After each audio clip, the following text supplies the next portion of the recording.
Hello everyone, welcome back to Nepal online school. तपाईँहरूलाई Nepal online स्कुलमा फेरि पनि स्वागत छ। हामी एडभान्स लर्निङ प्लेटफर्ममा पढ्दैछौँ र यो पढ्ने क्रममा चाहिँ हामी ग्रेड 12को बिजनेस म्याथमेटिक्स भन्ने सब्जेक्ट पढिरहेको छौँ है। बिजनेस म्याथमेटिक्सको चाहिँ मैले तपाईँहरूलाई योभन्दा अगाडिको सेसनमा डेरिभेटिभ्सको डिफ्रेन्सिएसन भन्ने च्याप्टर पढाइसकेको थिएँ र आजदेखि चाहिँ हामी के सुरु गर्छौँ, नयाँ च्याप्टर छ एप्लिकेसन अफ डेरिभेटिभ्स भन्ने च्याप्टर सुरु गर्छौँ है त। आजको सेसनमा चाहिँ हामीले यसको एप्लिकेसन अफ डेरिभेटिभ्सको फर्स्ट पार्टको अगाडिको वाला पोर्सनको चाहिँ थ्योरीहरू हेर्छौँ है। अब यो एप्लिकेसन अफ डेरिभेटिभ्स त भनियो, यो किन चाहिन्छ र यो हामीले किन पढ्नुपर्छ भन्ने कुराहरू, अनि अगाडि हामीले जुन डेरिभेटिभ्स भन्ने पढियो नि, त्यो डेरिभेटिभ खास केमा काम लाग्छ भन्ने कुराहरू हेरिन्छ है। अब हामी त बिजनेस बिजनेस म्याथमेटिक्स पढ्दैछौँ भनेको हामी म्यानेजमेन्ट स्टुडेन्टलाई यो डेरिभेटिभ्सको काम के हुँदो रहेछ, केमा काम लाग्ने रहेछ, यो डेरिभेटिभहरू पछि काम लाग्छ कि लाग्दैन, कि यत्तिकै पढिरहेको छौँ हामीले भन्ने कुराहरू आज हामी हेर्छौँ है। ल अब डेरिभेटिभ्सको बारेमा त हामीले धेरै नै खालको प्रब्लमहरू सल्भ गरिसकेका छौँ र डेरिभेटिभ्स खासमा के हो भन्ने कुरा पनि मैले योभन्दा अगाडिको डेरिभेटिभ्सको थ्योरी पढाउने बेला पढाइसकेको कुरा हो तिनीहरू त। र पनि आज अब किन चाहिन्छ त नि, खासमा के हो भन्ने कुराहरू चाहिँ फेरि एकचोटि हेर्छौँ है त। हाम्रो डेरिभेटिभ्सको हामीले थ्योरी पढ्ने बेलामा हामीले एउटा डिफिनेसन दिएको थिएँ मैले। डेरिभेटिभ्स भनेको के हो भन्दाखेरि limit h tends to 0 f of x plus h minus f of x by h भनेर लेखाएको थिएँ। अब यो ठाउँमा चाहिँ तपाईँहरूले बुकतिर भएको भए चाहिँ यहाँनिर डेल एक्स देख्नुभयो होला, अनि यो एचमा पनि डेल एक्स देख्नुभयो होला। यति सबैलाई चाहिँ डेल वाई भनेर लेखेको देख्नुभयो होला। यो सबै कुरा एउटै हो। बुकतिर चाहिँ यस्तो पनि लेखेको पाइन्छ, tends to 0 del y by del x लेखेको पाइन्छ है। यो भनेको हामीले के भनेर पढेको थियौँ, यो भनेको डिवाई बाई डिएक्स हो भनेर पढेको थियौँ है। खासमा यो डिवाई बाई डिएक्स हो त हामीले मान्यौँ, तर यो भनेको चाहिँ के हो त नि भन्दाखेरि यो भनेको चाहिँ हामीले कसरी गरेको थियौँ, यो भनेको के भनेर डिफाइन गरेको थियौँ हामीले यसलाई rate of change in y with respect to x भनेर पढेको थियौँ होइन त। जुन तलपट्टि हुन्छ त्यो को रेस्पेक्टमा माथि भएको चिज चाहिँ के भएको हो, चेन्ज भएको हो है। Rate of change in y with respect to x हो भन्ने कुरा त बुझियो। अब हामीलाई इकोनोमिक्समा फेरि यो किन चाहियो भन्ने कुरा आउँछ के, अथवा हामी म्यानेजमेन्ट स्टुडेन्टलाई यो किन चाहिन्छ भन्दाखेरि हामीले इकोनोमिक्सका धेरै कुराहरूमा चाहिँ हामीले डेरिभेटिभ युज गर्ने गरिन्छ। अब जस्तै अब त्यही हामी म्यानेजमेन्ट स्टुडेन्ट भएको भएर नै हामीलाई इकोनोमिक्स रिलेटेड कुराहरूको बारेमा पढ्नुपर्ने हुन्छ। यदि हामी साइन्स स्टुडेन्ट अथवा अरू केही पढ्दै हजुरकै बेसिक म्याथमेटिक्समै पढ्दाखेरि पनि हामीले एप्लिकेसन अफ डेरिभेटिभ्समा अरू कुराहरू पढ्छौँ है। यहाँ पढ्ने जुन अब हामीले फङ्सन पढाउने बेलामा हामीले कस्ट फङ्सन, अनि त्यहाँ पछाडि अरू के पढेको होइन त, कस्ट फङ्सन अनि रेभेन्यू फङ्सन, प्रफिट फङ्सन, यस्तो कुराहरू पढेको हो। यो हामीले अरूमा भएको भए पढ्नु पर्थेन है। हामी म्यानेजमेन्ट स्टुडेन्ट भएको भएर यो पढ्दैछौँ र यही कुराहरूको युज चाहिँ यही कुराहरूमा चाहिँ एप्लिकेसन अफ डेरिभेटिभ्सका एप्लिकेसनहरू पनि युज हुन्छ है। अब त्यो चाहिँ कसरी हुन्छ भन्ने कुराहरू हेरौँ है त। जस्तै हामीले के कुराहरू चाहिँ युज गर्छौँ जेनरल्ली इकोनोमिक्समा, प्रफिट फङ्सन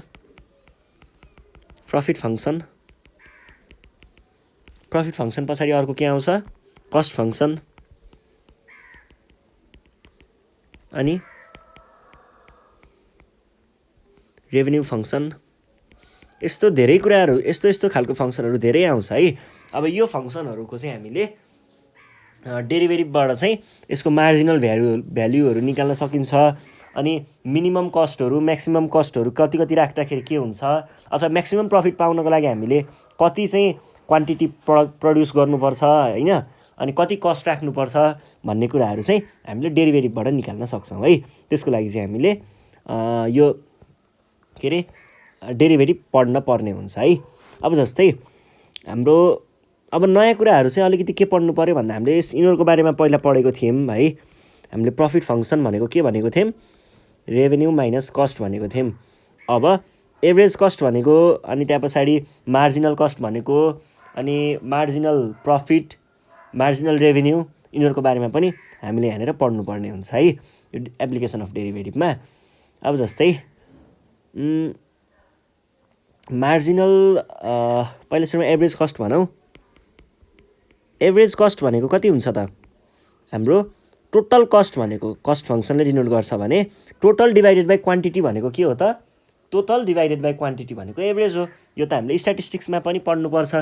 हामीले मिन निकाल्न केही गाह्रो छ र हामीलाई एभरेज निकाल्ने भनेको त त्यही त हो नि, भएको चिजहरूमा डिभाइड बाई एन गऱ्यो भने त मिन आउने हो नि। भनेपछि यो भनेको टोटल कस्ट फङ्सन भनेको टोटल कस्ट जनाउने भयो, र हामीले एक्स भनेको के हो त? क्वान्टिटी हो भनेपछि डिभाइड एक्स भनेको एभरेज कस्ट आउने भयो है। यसरी हामीले एभरेज कस्टको बारेमा कुरा गरेको छौँ। यो हामीले पहिला फङ्सन पढ्ने बेला पनि सायद कुरा गरेको हुनुपर्छ यसको बारेमा। अर्को अब अलिकति नयाँ कुरा चाहिँ यसमा के आउँछ भन्दा एप्लिकेसन अफ डेरिभेटिभ पढ्दाखेरि चाहिँ हामीले यहाँनिर यो मार्जिनल भन्ने चिज चाहिँ पढ्नुपर्ने हुन्छ। यो मार्जिनल के हुनसक्छ त? मार्जिनल प्रफिट, एउटा प्रफिट हुनसक्छ, मार्जिनल कस्ट हुनसक्छ, मार्जिनल रेभेन्यू हुनसक्छ, मार्जिनल यस्तो खालको चिजहरूलाई चाहिँ हामीले मार्जिनल। अब यो marginal cost, marginal profit, marginal revenue भनेको के हो त फेरि? यो भनेको चाहिँ केही पनि होइन है। यो भनेको एकदम सजिलो कुरा छ। यो भनेको चाहिँ खासमा रेट अफ चेन्ज अफ के हो? अब यो छ भने यस्तो हो कि यो तिनटै भनेको चाहिँ रेट अफ चेन्ज अफ के हो त? यदि यो प्रफिट फङ्सन छ भने rate of change of profit, यदि यो कस्ट फङ्सन छ भने rate of change of cost, र यदि यो रेभेन्यू छ भने rate of change of revenue. With respect to के हुने भयो? With respect to quantity. क्वान्टिटीसँग रेस्पेक्ट गरेर चेन्ज भएको भनेको रेट अफ चेन्जलाई नै हामीले के भन्छौँ? Marginal cost, marginal profit, marginal revenue भनेर भन्ने गरिन्छ। यसलाई हामीले के हो भन्दाखेरि कस्ट फङ्सनको डेरिभेटिभ निकाल्यो भने त्यो हाम्रो marginal profit, marginal cost, marginal revenue भनेर भन्न सकिन्छ है। त्यति नै हो, जेनरल कुराहरू यही हो हामीले पढ्नुपर्ने। अब यो भयो इकोनोमिक्सतिरको कुरा है। इकोनोमिक्सतिरको कुरा यो भयो। अब इकोनोमिक्सतिरको त मैले खासै धेरै बोली पनि राख्नु नपर्ला तपाईँहरूले। मैले यति नै भन्दाखेरि तपाईँहरूले धेरै कुरा बुझिसकेको हुनुपर्छ पक्कै पनि। अब हामी जाउँ कोर म्याथमेटिक्समा। कोर म्याथमेटिक्समा चाहिँ हाम्रो एप्लिकेसन अफ डेरिभेटिभ्स के हुन्छ? त्यो कोर म्याथमेटिक्स र हाम्रो इकोनोमिक्समा चाहिने जुन अरू फङ्सनहरू हुन्छ नि, तिनीहरू चाहिँ इन्टर रिलेटेड हुन्छ है त। अब पहिला कोर म्याथमेटिक्समा भएका कुराहरू पढौँ डेरिभेटिभको। जस्तै कोर म्याथमेटिक्समा पढ्नु पऱ्यो भने तपाईँहरूले अब इन्क्रिजिङ फङ्सन हो, डिक्रिजिङ फङ्सन हो, अनि स्टेसनरी पोइन्ट अफ इन्फ्लेक्सन, यिनीहरूको बारेमा चाहिँ पढ्नुपर्ने हुन्छ है। पहिला सुरुमा चाहिँ म तपाईँहरूलाई इन्क्रिजिङ फङ्सन भनेको के हो भन्ने कुरा बुझाउँछु है त।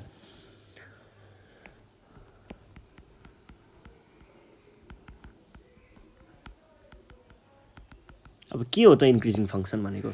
इन्क्रिज भनेको के हो? बढ्नु। केही चिज पनि बढ्यो भने त्यसलाई हामीले इन्क्रिज भएको भन्छौँ है त। यही हो खासमा इन्क्रिजिङ फङ्सन भनेको, यही नै हो क्या। इन्क्रिजिङ फङ्सन भनेको के हो? बढ्नु हो। कतातिर बढ्नु? यसरी बढ्छ त, केही चिज यसरी नै बढ्छ नि होइन? यसरी बढ्छ र केही चिज यो बढेको भयो, यो त घटेको भयो भने पछाडि अब बढ्नुको अब फेरि यही हो भनेर यत्तिकै बनाएर त भएन, यसको डिफिनेसन पनि दिनु पऱ्यो। अब डिफिनेसन दिनु पर्दाखेरि चाहिँ कस्तो हुन्छ भन्दा कुनै पनि एउटा फङ्सन कुनै सपोज गरेँ मैले, जस्तै y equals to f of x भन्ने एउटा कुनै फङ्सन सपोज गरेर होइन। दुईवटा इन्टरभल, जस्तै इन्टरभल लियौँ हामी। कुन इन्टरभल लियौँ भने ओपन इन्टरभल लियौँ है त। ओपन इन्टरभल भनेको त बुझ्नुहुन्छ नि, हामीले नम्बर सिस्टममा पढेको होइन? ओपन इन्टरभल अनि क्लोज्ड इन्टरभल भन्ने कुराहरू। ओपन भनेको के भयो? ओपन भनेको यो ए र बीलाई, एक्ज्याक्ट ए र बीलाई इन्क्लुड नगर्ने। यस्तो क्लोज्ड इन्टरभल भनेको ए र बी दुवैलाई इन्क्लुड गर्ने। यस्तोलाई हामीले ओपन र क्लोज भनेर पढेको थियौँ है। यो भयो। अब इन्क्रिजिङ फङ्सनको कुरा गर्नु पर्दाखेरि जस्तै एफ अफ एक्स भन्ने कुनै एउटा फङ्सन छ कहाँ? On and open interval. कुन इन्टरभलमा? ए कमा बी भन्ने कुनै एउटा इन्टरभलमा चाहिँ यो फङ्सन बनेको छ भनेदेखि यसलाई हामीले इन्क्रिजिङ कतिखेर भन्छौँ then increasing when dy by dx। यसलाई हामीले कसरी पढ्छौँ dy by dx लाई अर्को यसलाई हामीले भन्दाखेरि चाहिँ rate of change of y with respect to x भनेर पनि भन्ने गरिन्छ है, किनकि माथि भनेको y भयो, y भनेको फङ्सन हो र x भनेको त्यहाँ भएको भेरिएबल भयो है त। Rate of change of y with respect to x पनि भन्न सकिन्छ। यसलाई डिनोट गर्ने तरिका पनि छ हामीसँग f ड्यास अफ x भनेर यसरी डिनोट गरिन्छ।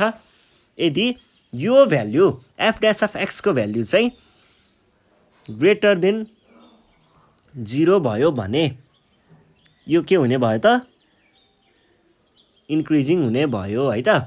Is increasing when f dash of x अथवा rate of change of y with respect to x चाहिँ बढेको छ भने, त्यो इन्टरभलमा बढेको छ भने चाहिँ त्यो के हुने भयो इन्क्रिजिङ फङ्सन हुने भयो।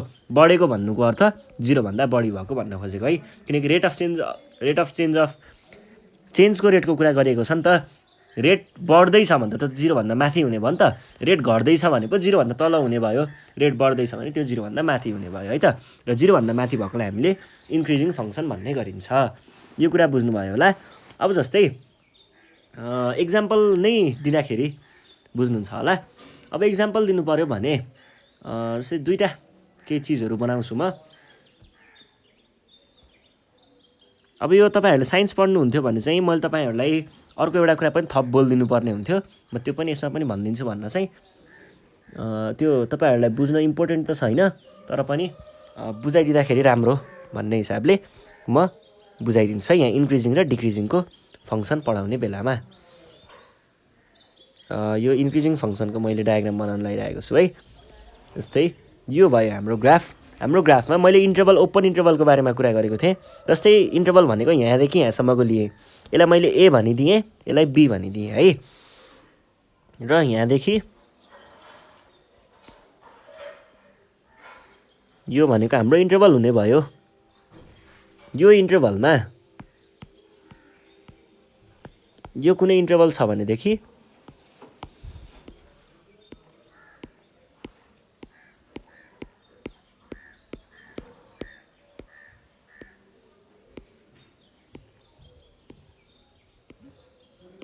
ल यो दुईटा कुनै इन्टरभल छ भने यहाँनिर के हुन्छ, एउटा कुनै कर्भ बन्छ। कर्भको फङ्सन के भनेको थिएँ y equals to f of x भन्ने कुनै एउटा कर्भ छ अरे, त्यो कर्भ बन्यो अरे। ल पहिला सुरुमा यसलाई डुप्लिकेट गरौँ।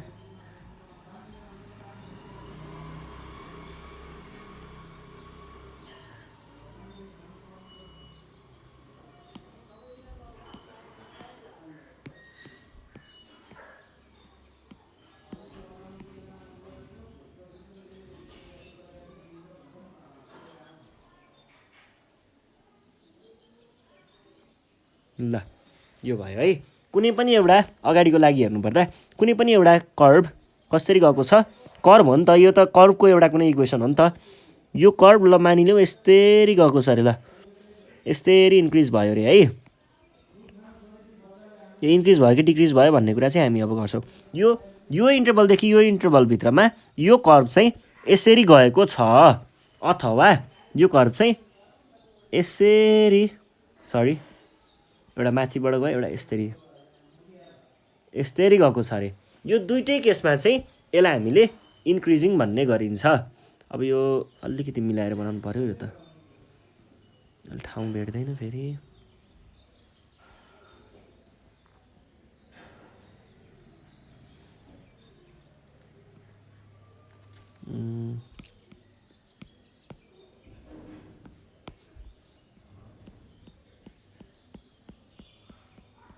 ल यो भयो है। अर्को एउटा कर्भ चाहिँ कसरी गएको छ अरे त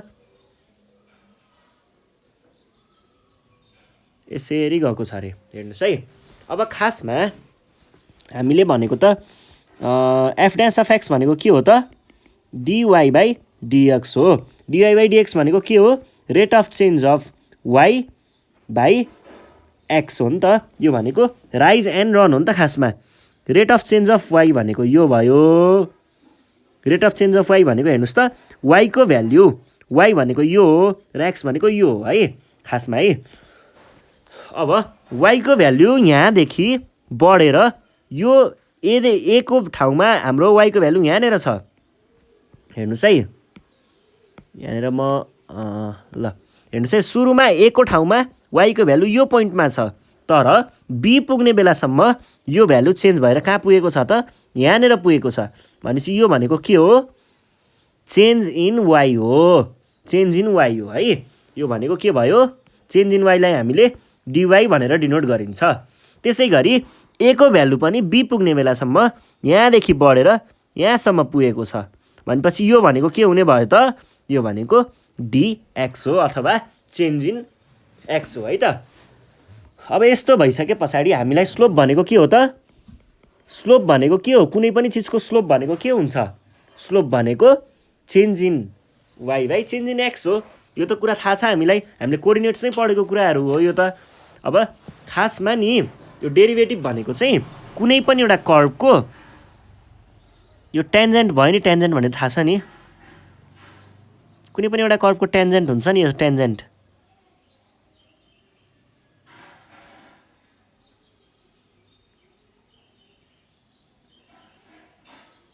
कुनै पनि एउटा कर्वको यो टेन्जेन्टको स्लोप नै हाम्रो डेरिभेटिभ हो, त्यसको डिफ्रेन्सिएसन गरेको हो भन्ने कुरा बुझ्नु पर्यो है। यसको स्लोप भनेको राइज एन्ड रन हो र यसलाई हामीले यसरी पनि डिनोट गरिन्छ। यहाँनिर थीटा छ भने यसलाई tan थीटा भनेर पनि हामीले निकाल्न सकिन्छ है। त्यो नै हाम्रो के हुन्छ त, डेरिभेटिभ हुन्छ। यो f(x) भन्ने कर्वको डेरिभेटिभ भनेको खासमा त्यसमा चेन्ज भयो, यसको टेन्जेन्टको स्लोप नै हाम्रो डेरिभेटिभ हो है। र अब टेन्जेन्टको स्लोप चाहिँ पोजिटिभ आयो भने, टेन्जेन्टको स्लोपको भ्यालु अथवा यो टेन्जेन्ट यसको भ्यालु पोजिटिभ आयो भने त्यो भनेको के हुने भयो, सधैँ इन्क्रिजिङ हुने भयो। र अब यो यसमा पनि त्यस्तै हुन्छ के, यसमा पनि हेर्नुहोस् है, यसको टेन्जेन्ट भनेको यहाँनिर पर्छ। अब यो भित्रबाट गयो भने त्यो त के भयो त, दुई ठाउँमा काट्यो, दुई ठाउँमा काट्ने बित्तिकै त्यो टेन्जेन्ट भएन, एक ठाउँमा मात्रै काट्छ टेन्जेन्टले त। मानिलिउँ मैले यो पोइन्टबाट टेन्जेन्ट ड्र गरेँ भने हेर्नुहोस् है, यहाँ पनि के हुन्छ त, यसको स्लोपको भ्यालु पोजिटिभ नै हुन्छ है। स्लोपको भ्यालु यहाँ पनि पोजिटिभ हुन्छ, यहाँ पनि इन्टरभल त्यही हो, a र b नै हो। अब सुरुमा यहाँनिर छ x को y को भ्यालु, पछि यहाँ पुगेको छ a देखि b मा पुग्ने बेलामा, यो भनेको y हुने भयो, यहाँदेखि b सम्म पुग्दा यहाँ पुगेको छ, यो भनेको x हुने भयो, डेल x र डेल y, यो पनि त्यही नै हो कुरा है। र यो कर्व पनि हाम्रो y इक्वल्स टु f(x) भन्ने फङ्सन नै डिनोट गर्छ अहिले। त्यसरी हामीले के भन्न सकिन्छ, कुनै पनि एउटा डेरिभेटिभ निकाल्नु भनेको चाहिँ खासमा एउटा कुनै चिजलाई हामीले कर्वमा डिनोट गऱ्यौँ भने, ग्राफिकल्ली डिनोट गर्दाखेरि कर्वमा आउँछ, त्यो कर्वमा आएको डिफ्रेन्सिएसन के अरे टेन्जेन्टको स्लोपको भ्यालु भनेको नै हाम्रो त्यसको डिफ्रेन्सिएसन हो भन्ने कुरा बुझ्नु पर्यो। र यदि स्लोपको भ्यालु पोजिटिभ आयो भने त्यो सधैँ के हुन्छ, त्यस्तो सधैँ इन्क्रिजिङ फङ्सन हुन्छ, यो कुरा बुझ्नु पर्यो है। यही कुरा हो मेन, साइन्समा पढ्दाखेरि हामीले यसरी कोरलाई चाहिँ यसरी बुझ्छौँ। अब यो खासमा तपाईँहरूलाई एक्जाममा त सोध्दैन यो कुरा, कन्सेप्चुअल कुरा हो। अब हामी हेर्छौँ डिक्रिजिङ फङ्सन। डिक्रिजिङ फङ्सन भनेको के होला त फेरि, डिक्रिजिङ फङ्सन नि केही त्यस्तो नौलो कुरा त होइन। डिक्रिजिङ भनेको के हो, कुनै झर्नु खस्नु, केही चिज यसरी तलतिर झऱ्यो भने त्यो भनेको डिक्रिजिङ भयो, तलतिर झर्नु भनेकै डिक्रिजिङ हो। अब फेरि यति मात्रै भनेर त भएन, डिक्रिजिङ फङ्सन भनेको के हो भन्दा तलतिर झर्नुलाई डिक्रिजिङ फङ्सन भनेर लेख्न त मिलेन। अब यसको प्रपर एउटा डेफिनेसन चाहिँ लेखौँ है। प्रपर डेफिनेसनको बारेमा कुरा गर्नु पर्दाखेरि, यदि कुनै पनि curve y equals to f(x) भन्ने कुनै पनि एउटा फङ्सन छ अरे, यो फङ्सन चाहिँ कुन इन्टरभलमा हामीले यहाँनिर कुरा गरेको थियौँ नि, त्यस्तै ओपन इन्टरभलमा है,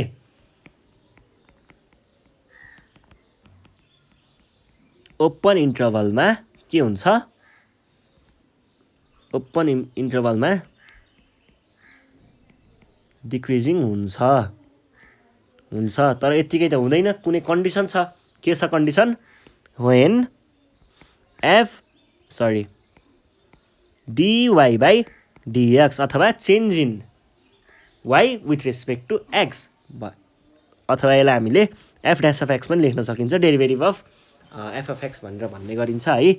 भन्दाखेरि चाहिँ f' चाहिँ लेस देन 0 भयो भने, लेस देन 0 भयो भने यो चाहिँ के हुने भयो त, यो भनेको हाम्रो डिक्रिजिङ फङ्सन हुने भयो है त। फर अल भ्यालु अफ यस्तो यस्तो भनेको फर अल भ्यालु हो है, यो डिनोट चाहिँ तपाईँहरूले याद गर्नुपर्ने हुन्छ है। पछि तपाईँहरूले बिआइएम बिबिएम यस्तो पढ्नुभयो भने त्यहाँ पनि म्याथमेटिक्समा यो फर अल भ्यालु अफ भन्ने यस्तो खालको डिनोटहरू चाहिन्छ, त्यही भएर यो याद गर्नु होला। For all value of x भन्न खोजेको अहिले चाहिँ। अब यसको पनि हाम्रो ग्राफिकल रिप्रेजेन्टेसन हुन्छ अलिकति, त्यो कुराहरू चाहिँ हेरौँ है त।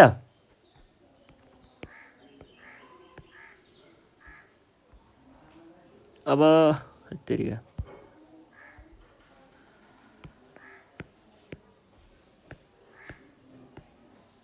ल यसको ग्राफिकल रिप्रेजेन्टेसन चाहिँ कसरी गर्न सकिन्छ भन्दा, कुनै पनि एउटा कर्भ मानिलियो यस्तो छ अरे, अनि अर्को छ अरे यस्तो छ अरे, दुईवटा कर्भहरू, इन्टरभल त्यही नै भयो, ओपन इन्टरभल।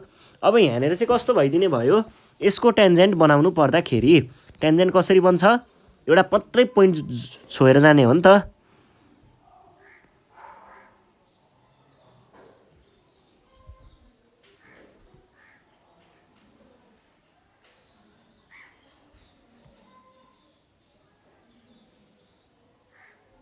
यो भयो हाम्रो यसको टेन्जेन्ट, र यसको त अब के गर्यो नभेट्ला पो क्या।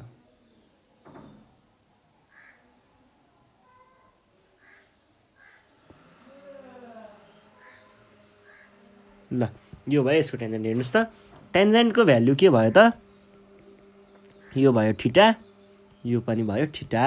अब यो टेन्जेन्टको स्लोप निकाल्नु पर्दा, स्लोप त खासमा के हो त, राइज डिभाइडेड बाई रन हो। राइज डिभाइडेड बाई रनलाई हामीले के भन्ने हो, स्लोप भनिने हो। हेर्नुहोस् है, यहाँदेखि यहाँको भ्याल्यु भनेको के हो, यहाँदेखि यसमा चाहिँ के भइदिएको छ भन्दाखेरि एक्सको भ्याल्यु वाईको भ्याल्यु चाहिँ यहाँदेखि बढेर यहाँ पुगेको छ है, यो कर्भमा एदेखि बी भित्रमा है। अथवा यदि हजुरले टेन्जेन्टलाई हेर्नुभयो भने चाहिँ टेन्जेन्टको स्लोप चाहिँ यहाँदेखि कहाँ पुगेको छ, यहाँ पुगेको छ, टेन्जेन्टको स्लोपको कुरा गर्नुपर्दा। यो भनेको के भयो, इन्क्रिज इन वाई त भयो, वाई त पोजिटिभ नै भयो, माथितिर गयो। तर बीको कुरा हेर्नु पर्दाखेरि के हुने भयो त, बीमा यहाँ नेगेटिभ आयो। कसरी नेगेटिभ आयो, किनकि यो त यतातिर गएको छ, उतातिर मोडिएको छ पछाडितिर, भनेपछि यो के भयो त, यो भनेको नेगेटिभ हुन्छ। अब नेगेटिभ टेन्जेन्टको स्लोपको भ्यालु नेगेटिभ आउने बित्तिकै त्यो भनेको के हुन्छ, त्यो भनेको हाम्रो डिक्रिजिङ फङ्सन हुन्छ भन्ने कुरा बुझ्नु पऱ्यो है। ल हेर्नुहोस् है, अब एकचोटि नर्मल्ली देखाउँछु है तपाईँहरूलाई।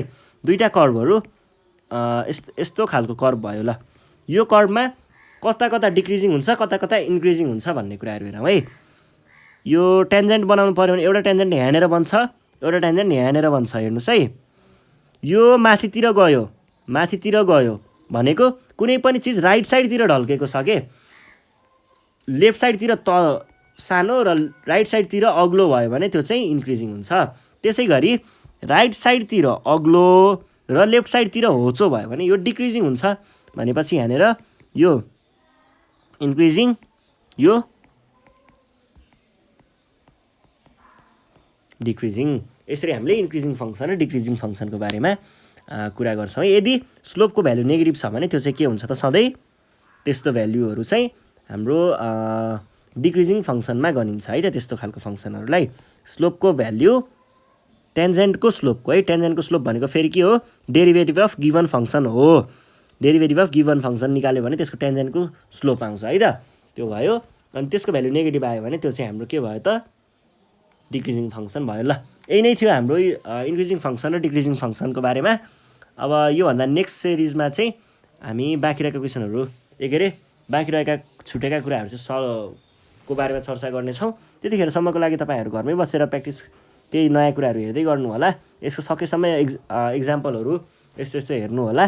केही प्रब्लम आयो भने चाहिँ हामीलाई कन्ट्याक्ट गर्न सक्नुहुन्छ। 9849595895मा कन्ट्याक्ट गर्न सक्नुहुन्छ है। ल यति भन्दै बिदा माग्न चाहन्छु।